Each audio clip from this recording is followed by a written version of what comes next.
जय हिंद दोस्तों, एक बार फिर से आपका स्टडी पुराण के यूट्यूब चैनल में स्वागत है। आज हम बात करने वाले हैं दिल्ली की। बात करेंगे दिल्ली से कुछ महत्वपूर्ण फैक्ट की बात करेंगे।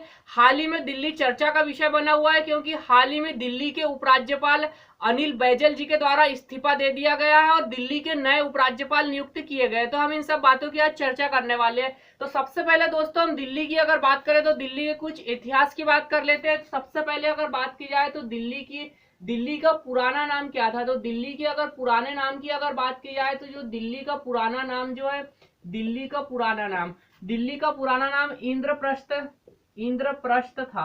तो ये भी याद रखना है, दिल्ली का जो पुराना नाम इंद्रप्रस्थ था। और दिल्ली की स्थापना की अगर बात की जाए तो दिल्ली की जो स्थापना किसके द्वारा की गई थी। तो दिल्ली की स्थापना जो है तोमर वंश के द्वारा की गई थी। ये भी याद रखना है, दिल्ली के जो संस्थापक कौन सा वंश है, तोमर वंश। और ये कहां पर दिया गया है। तो अगर इसकी बात की जाए, दिल्ली की जो स्थापना है तोमर वंश के द्वारा की गई थी। और ये कहाँ बताया गया है, चंद्रबरदाई चंद्रबरदाई की एक पुस्तक है दोस्तों। चंद्रबरदाई की पुस्तक है पृथ्वीराज राशो। चंद्रबरदाई की एक पुस्तक है पृथ्वीराज राशो। और पृथ्वीराज राशो में जो है दोस्तों ये कहा गया है कि जो दिल्ली की स्थापना तोमर वंश के शासक अनंगपाल के द्वारा की गई थी। तोमर वंश का एक शासक था अनंगपाल। तो ये याद रखना है, दिल्ली का पुराना नाम इंद्रप्रस्थ था और दिल्ली की जो स्थापना तोमर वंश के द्वारा की गई थी। और चंद्रबरदाई की एक पुस्तक है पृथ्वीराज राशो। और पृथ्वीराज राशो में ये कहा गया है कि दिल्ली की जो स्थापना तोमर वंश के शासक अनंगपाल के द्वारा की गई थी। अब इसके बाद अगर दिल्ली के आधुनिक वास्तुकार की अगर बात की जाए तो दिल्ली के आधुनिक वास्तुकार कौन थे। आधुनिक वास्तुकार, अगर दिल्ली के आधुनिक वास्तुकार की अगर बात की जाए तो एक ब्रिटिश एडवर्ड लुटियंस। तो ये भी याद रखना है, ये भी नाम बहुत इंपॉर्टेंट है। आधुनिक अगर वास्तुकार की अगर बात की जाए तो एडवर्ड लुटियंस थे।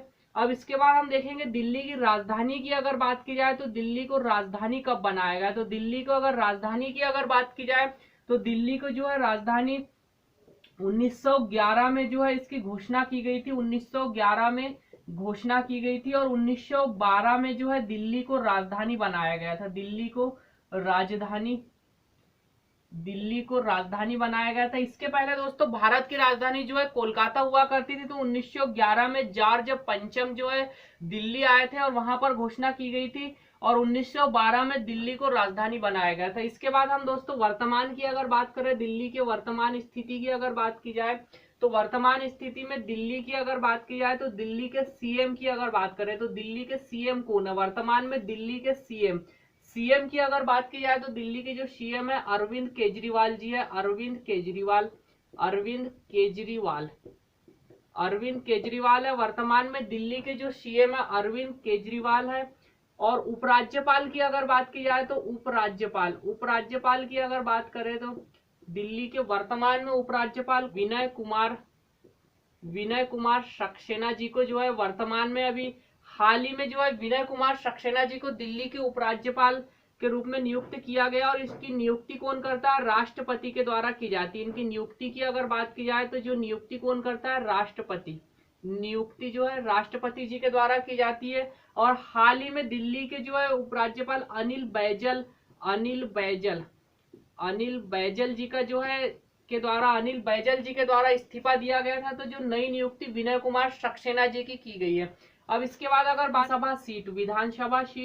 विधानसभा की कुल सीटें यहाँ पर 70 है। लोकसभा सीटें की अगर बात की जाए तो लोकसभा की जो सीट है, लोकसभा की सीट 7 है। और राज्यसभा की अगर बात की जाए तो राज्यसभा के लिए यहाँ से कुल 3 सीटें है। तो ये भी याद रखना है। और वर्तमान में दिल्ली के सीएम जो है अरविंद केजरीवाल है और वर्तमान में जो है दिल्ली के नए उपराज्यपाल विनय कुमार सक्सेना जी को नियुक्त किया गया है। जो कि इसके पहले विनय कुमार सक्सेना जी की अगर बात की जाए तो इसके पहले खादी एवं ग्रामोद्योग आयोग के अध्यक्ष रह चुके हैं। और जो किसकी जगह पर नियुक्त किए गए तो अनिल बैजल की जगह पर नियुक्त किए गए। विधानसभा की 70 सीटें, लोकसभा 7 और राज्यसभा की कुल 3 सीटें हैं। अब इसके बाद दिल्ली की पहली महिला मुख्यमंत्री जी की अगर बात की जाए तो इसके पहले दोस्तों एक हमें याद रखना है, एक संविधान संशोधन की हम बात करने वाले हैं। 69वां संविधान संशोधन 69वां संविधान संशोधन जो कि कब हुआ था, 1991 में हुआ था, तो ये भी याद रखना है।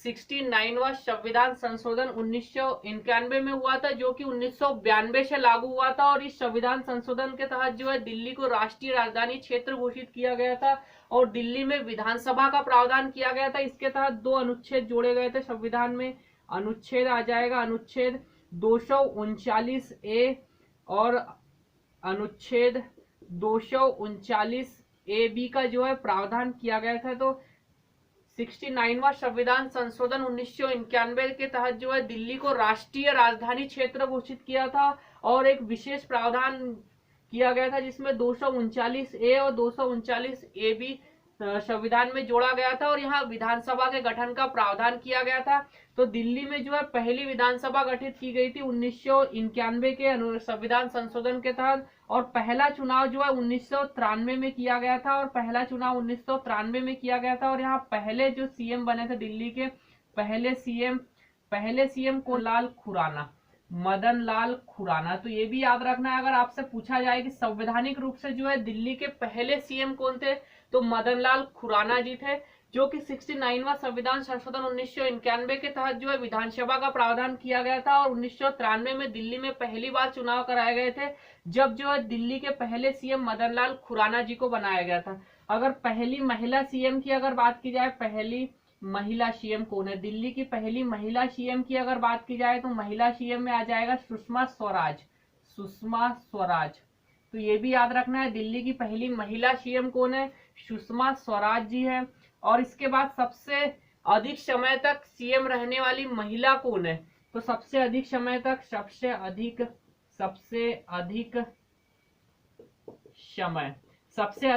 तक दिल्ली की जो महिला सीएम की अगर बात की जाए तो महिला सीएम कौन है, तो शीला दीक्षित का नाम आता है, शीला दीक्षित। तो ये भी याद रखना है, शीला दीक्षित। तो जो है दिल्ली की सबसे अधिक समय तक महिला सीएम की भी अगर बात की जाए तो शीला दीक्षित है और पहली महिला सीएम सुषमा स्वराज है। तो इस प्रकार से दोस्तों हमने जो है दिल्ली से संबंधित महत्वपूर्ण कुछ फैक्ट की बात की जो कि एग्जाम की दृष्टि से बहुत ही महत्वपूर्ण है।